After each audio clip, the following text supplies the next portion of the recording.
chefs. Today we're here at Moonbay Shiitake with Jack Hay to explore his mushroom production and some of the shiitake mushrooms that he produces. Later in the show we'll be going to Richard Lalonde at Crossroads restaurants, while the executive chef there will make up some dishes for us using the shiitake mushrooms. Well, good afternoon, Jack. Nice to see you. Hi, James. Thanks for having us out at your farm here and just north of Max here. How would you tell us a little bit about the mushrooms you produce here, the shiitake mushrooms, and why they're special to the Muskoka region? Okay. Shiitake mushrooms, as people probably know, are well known in the Orient. So they're relatively new here. And they're one of the classes of mushrooms that grow on logs, and they decay the wood. They take some of the lignin and some of the materials from the log in order to grow. So here, and shiitake means oak mushroom. The shi tree in Japan is a type of oak tree. So this area of Ontario is particularly well suited. If we look around, there's lots of oak trees. And so how do we get from oak trees to like nice big shiitake mushrooms?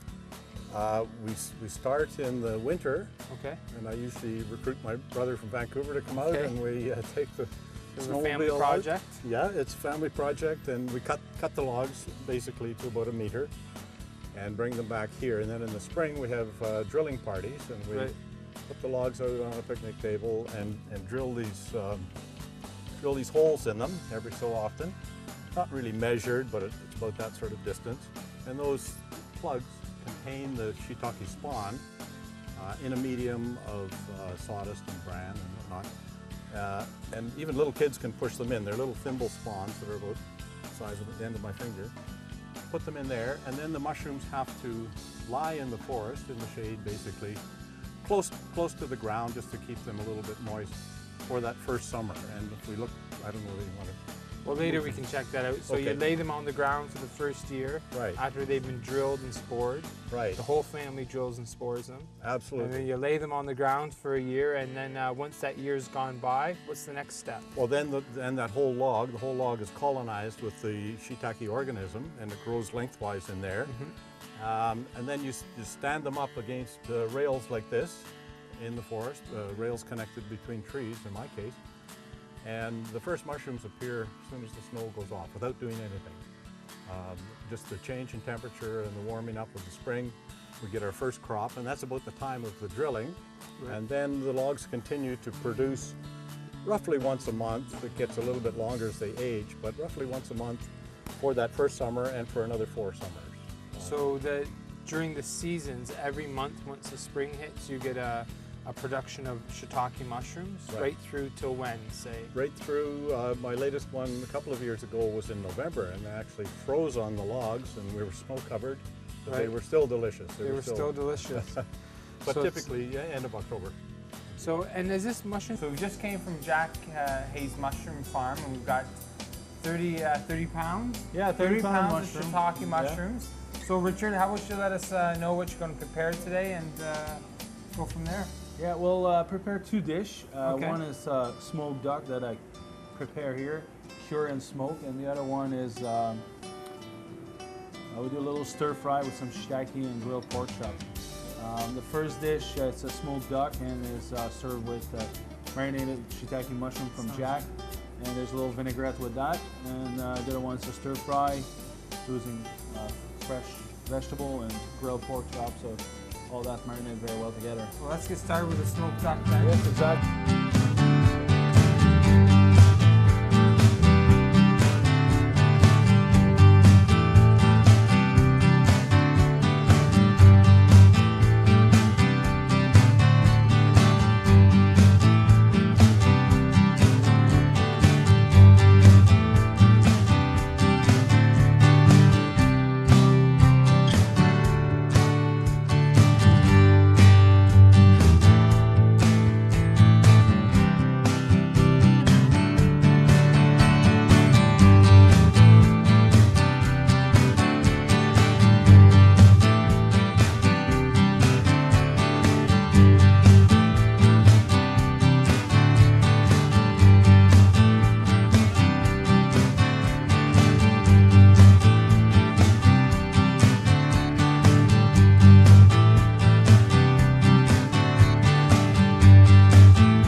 mushroom and honey ginger vinaigrette. There's a touch of orange in there, and have the stir fry in front. The pork, grilled pork, glazed with maple syrup and soya, and there's the stir fry underneath with the shiitake, the onion, and the corn. Not that I'm not paying attention, but it looks so good. Yeah, well, let's dig in and try it. Enjoy it a little more. The marinated mushrooms really match well with that. Yeah, well, they're the cooked. ginger. They're cooked, and they sit in the cooking liquid, so there's all that flavor. And Jack's mushroom are very, it's very interesting. When I started working with them, they're very close to the real Japanese mushroom itself. They're very pungent in flavor and strong.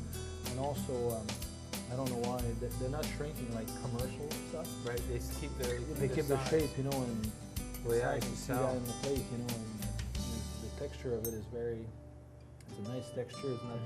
They've been cooked, but it's still firm. It's not. Yeah, very firm, and the smoked duck. Yeah, and the flavor and all that balance out very well. So that's an unbelievable dish. The smoked duck, the ginger, the marinated mushroom.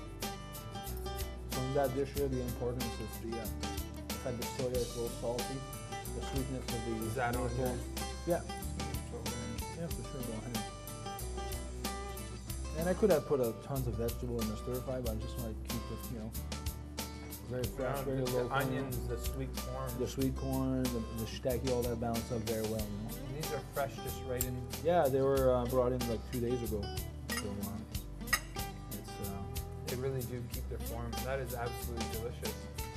Well, I can truly see why you put emphasis on local fresh food, because it makes a difference in the food we're eating. So thank you again for having me here today at Crossroads, and I enjoyed every last bite, and I will enjoy every last bite. If you'd like more information on Richard Lalonde and Crossroads restaurants and the recipes here today, visit www.savormuskoka.com. and you can find out all this information. And remember, next time you're visiting the region of Muskoka, be sure to look for the Savor Muskoka logo at various restaurants and savor the flavor of the region. Thanks again, Richard. This is fantastic. Thanks for dropping by. It was a pleasure to have lunch with you. This is fantastic. I can't control myself.